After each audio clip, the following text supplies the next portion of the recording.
Assalamualaikum warahmatullahi wabarakatuh. Saya Dewi Kwartiningsih.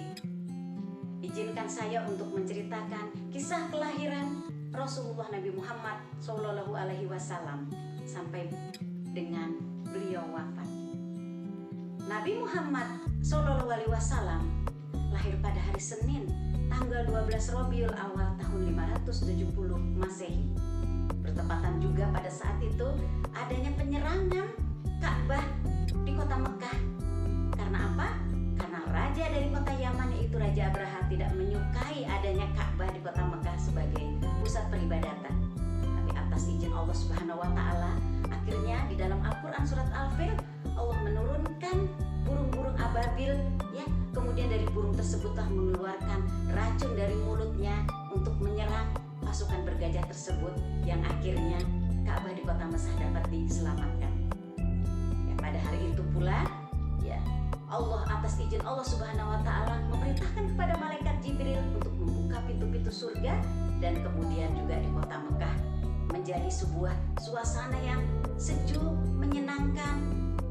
Terlihatlah bahwa terjadinya kelahiran pun sudah sangat ditunggu-tunggu dan membawa kedamaian di kota Mekah. Bayi tersebut ditanya oleh Ibu Aminah. Ya, Ibu Aminah menanyakan kepada kakeknya, yaitu Abdul Muthalib, karena pada saat di kandungan sudah tidak memiliki ayah, ayahnya sudah meninggal. Siapakah bayi tersebut akan diberi nama? Kakek Abdul Muthalib mengatakan, aku akan menamakannya Muhammad, yang berarti adalah yang terpuji.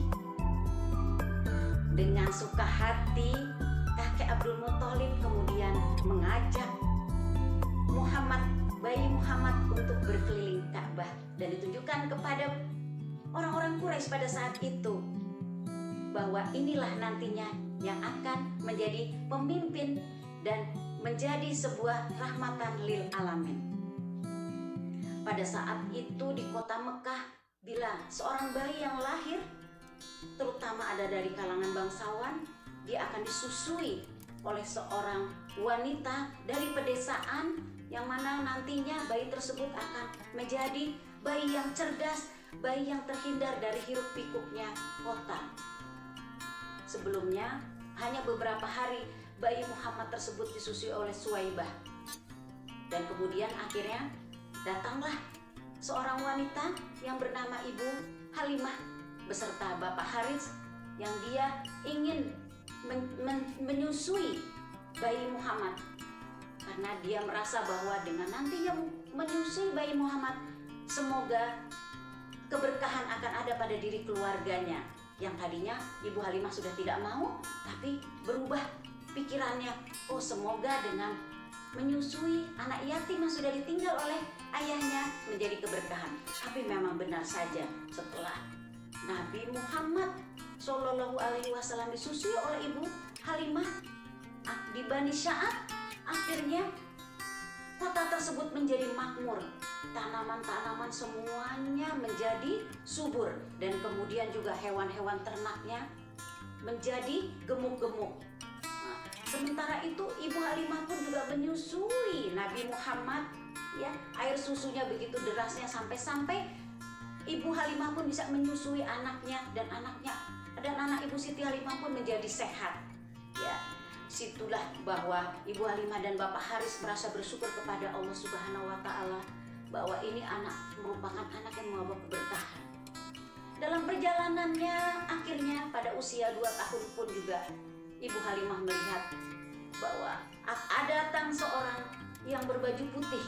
Ya, itu adalah malaikat Jibril yang membelah Nabi, kemudian dicuci, ya, jantungnya Nabi dicuci. Kisah tersebut akhirnya diceritakan kepada Siti Aminah karena saking takutnya Ibu Halimah. Apakah ketika aku menyusui, memelihara Muhammad kecil akan diganggu oleh jin? Kata Ibu Aminah, tidak.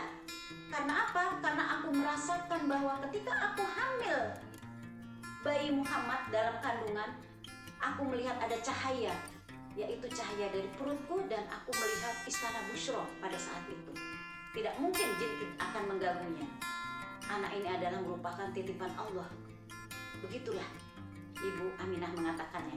Akhirnya kembalilah Ibu Halimah ya, kembali untuk mengasuh Muhammad kecil sampai usia 5 tahun dan kemudian mengembalikan kembali karena ada yang melihat bahwa ini adalah Muhammad kecil ini sudah dipantau oleh orang yang mengatakan bahwa di belakang punggungnya ada tanda-tanda kebesaran Allah, yaitu berupa cahaya.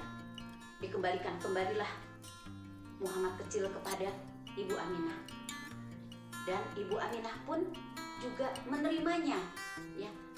Dia mengatakan bahwa anak ini akan menjadi anak yang pemimpin, anak yang menjadi panutan, karena dilihat dari kecil Halimah mengatakan akhlaknya itu baik, tapi aku harus menyerahkannya kepada Ibu Aminah.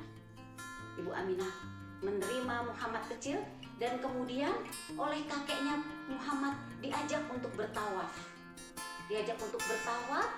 Dan ditontonkan, dipertunjukkan kepada kaum Quraisy pada saat itu dengan kebanggaannya.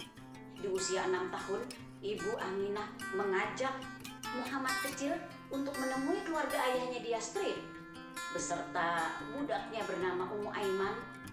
Pergilah Muhammad kecil bersama dengan Ibu Aminah dan Ummi Aiman.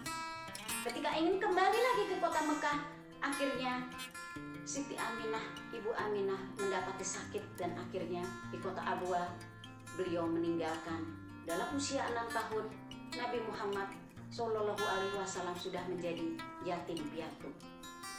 Akhirnya Nabi Muhammad diasuh oleh kakeknya Abdul Muthalib sampai usia 8 tahun. Akhirnya juga Abdul Muthalib meninggalkannya. Nabi Muhammad akhirnya pun diasuh oleh paman yang bernama Abu Thalib. Abu Thalib mengasuh Nabi Muhammad dan mendidiknya untuk menjadi seorang yang pandai berdagang, seorang yang pandai berniaga. Semakin dia remaja, semakin cakap dalam perdagangannya. Dan kemudian dia pun dikenal karena akhlaknya yang baik menjadi Al-Amin, yaitu Muhammad yang dipercaya. Semakin tumbuh remaja, Nabi Muhammad beliau mengikuti perdagangan oleh pamannya, dan ketika itu pun juga Nabi Muhammad berdagang bersama dengan seorang janda kaya. Orang janda tersebut memiliki perniagaan yang besar yang dijalankan oleh Nabi Muhammad Shallallahu Alaihi Wasallam. Dari temannya lah yang bernama Maisyarah, kemudian dikatakan bahwa perilaku dan akhlak Rasulullah Nabi Muhammad ini adalah sangat baik. Tertariklah akhirnya Khadijah untuk melamar Nabi Muhammad, dan akhirnya beliau pun menikah dengan Khadijah, seorang janda yang dermawan, janda yang suci, dan dikaruniai oleh 6 orang anak. Dalam masa perjalanannya bersama dengan Khadijah, beliau sering sekali berkholwat menyendiri di Gua Hira untuk memohon perlindungan kepada Allah, karena melihat kondisi pada saat itu di kota Mekah sudah sangat jahiliyah. Hal-hal yang tidak bisa diterima oleh dirinya dalam hatinya, ya, akan ada sebuah perubahan.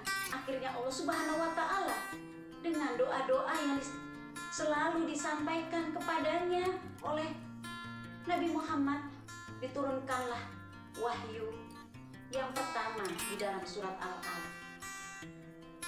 Iqra, bacalah. Kita disuruh untuk membaca, baik yang membaca yang ada di alam sekitar ini atas kebesaran ciptaan-ciptaan Allah, dan juga kita membaca Al-Quran yang diturunkan oleh Allah, yang sampai saat ini pun menjadi sebuah petunjuk untuk umatnya. Dalam perjalanannya akhirnya Al-Quran itu sudah bisa sampai kepada kita untuk disebarkan. Dalam usia 63 tahun lah akhirnya Rasulullah dipanggil oleh Allah Subhanahu wa Ta'ala. Sebelum beliau meninggal pun kita selalu akan mengikuti daripada jejak perjalanannya, dan juga akan selalu mengikuti daripada sunnah-sunnahnya beliau, dan kita selalu ingin menyebarkan kebaikan melalui Al-Quran dan melalui Al-Hadis. Demikianlah kisah daripada kelahiran Nabi Muhammad Rasulullah Shallallahu Alaihi Wasallam sampai juga dengan beliau wafat. Lebih kurangnya mohon maaf. Bila taufiq wal hidayah. Wassalamualaikum warahmatullahi wabarakatuh.